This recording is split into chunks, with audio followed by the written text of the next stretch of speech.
actually rate कमबार तीनटा main reason अच्छे गोटे हूँ एज यूजुअल जनता समर आसी तो रेट प्राइसटा डाउन आसी सेकेंड आमर जेन वार चली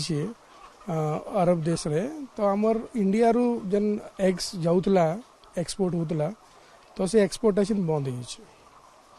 तो सेटा इंडिया रे सरप्लस हो तो से जो गोटे कमी प्लस एलपीजी जेन गैसटा आमर जेन सरप्लस नाइन अच्छे आमर जेन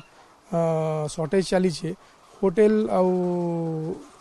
जेन बंद होती लगी टिके अंडार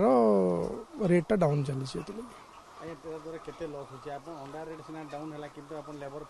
हाँ लॉस तो होचे मैक्सिमम जेते चाहूँ जेते मैनेज करा चेष्टा करूँ आम रेट मैनेज करवा लगी लेकिन लॉस बहुत होचे बाहर देश के एक्सपोर्ट होता बंद हो हाँ एक्सपोर्ट बंद हो एक्सपोर्ट पूरा बंद हो लगभग